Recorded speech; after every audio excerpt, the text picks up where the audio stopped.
We've done a quick walk around it before, and now we have driven it. Toyota graciously lent us this, the all-new and first ever Toyota Zenix. Now, this is the hybrid version, and this is the variant most of you are probably curious about. With that, we're gonna take it out for a drive, check out some of the interior features, and let us know what you think about it at the end of this video.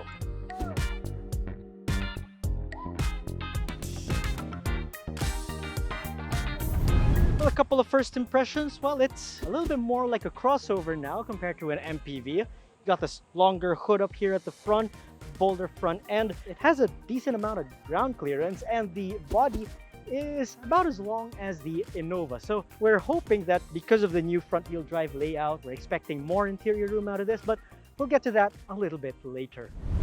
Now, before we take it out for a spin, let's do a quick tour of the interior. If you're coming from the Innova or even the Revo from before, this is absolutely nothing like the old Toyota AUVs and MPVs of the past. The interior of the Xenix just takes it to a whole new level. Right in front of me, you got this Corolla Cross-like instrument cluster, and there are heaps of soft touch materials here. What's also of interest, of course, is this dash layout. Like, everything's sort of easier to reach, like everything's beside the steering wheel.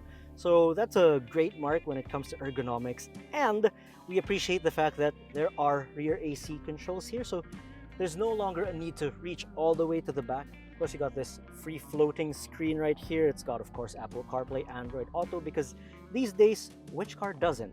All in all, I think the design is, well, as cliche as it sounds, it's definitely more car-like, and I can't believe I'm saying this about what's basically a utilitarian. This is plush. But if you really insist on having rear AC controls, again, you're not going to find them up here. And that's sort of a good thing because that frees up more headroom. Instead, you're going to find them down here by the center console. And we got two USB-C ports down here. If you're going to notice, it's got Ottoman-style seats. Now, the Ottomans are exclusive to this hybrid version, but even the 2.0V, the gas model, has captain chairs. And frankly, I like the whole idea of having captain chairs here in the second row.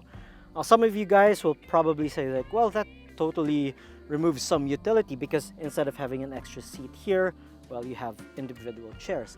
Well, the Xenix is wider than the Innova, so over in the third row there is more room, so this is still a 7-seat vehicle.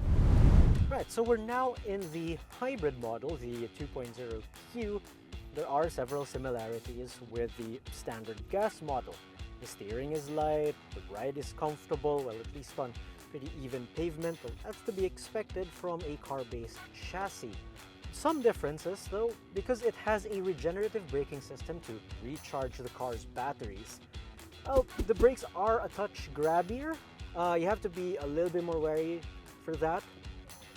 So if you're gonna compare these cars back to back, they generally feel the same.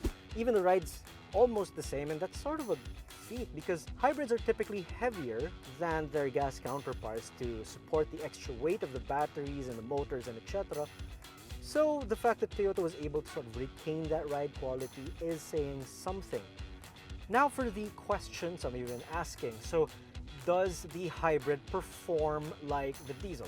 Absolutely not, because they're two totally different propulsion systems. Okay, so the hybrid doesn't have the same gut punch feel as the 2.8-liter turbo diesel. I mean, there is no replacement for displacement, as the older folks would say. However, what the Xenix Hybrid does have is a surprising turn of speed. It's not gonna kick you back into the seat like what you'd expect from a turbo diesel engine. But when you take a look at the speedometer, you're going to surprise yourself with the speeds you're doing. Like, oh, suddenly I'm doing X kilometers per hour in an X kilometer per hour zone all of a sudden. And because it's so quiet and it's so refined, you're not going to notice it. Now, would you consider one over an Innova? Okay, try to drive one of these things back to back, because I actually went to this little test drive with an Innova. And I can tell you with confidence that the difference between the old Innova and this Xenix is like leaps and bounds. It's coming from the 80s, then jumping into the 2000s. That's sort of the gap that it covers. I'm not saying the Innova is archaic and old school tech, but my God, the level of refinement in this thing, the comfort, the lightness of controls and everything, it's gonna shock everyone. Now, if you want that truck-like feel, we're not stopping you. Of course, Toyota will still gladly sell you an Innova. But really, give this a shot first before you start piling on the hate comments that this thing doesn't have a diesel engine. Over at Toyota, we're at a crossroads at the moment. We have the first ever Xenix, and the Innova is still being sold alongside it. It sort of reminds me of the time when the Innova and the Revo were being sold at the same time, and I distinctly remember people reacting to the Innova, well, rather negatively even, because it didn't have 10 seats, it didn't look as utilitarian as the Revo, and etc. and etc. But look where we are now. The Innova is slowly going to be replaced by the Xenix, and people are having the same reactions all over again. No diesel engine, it only has X seats. But you know what? I wouldn't be surprised if we're going to see tons and tons of these all over the road, just like what that guy did.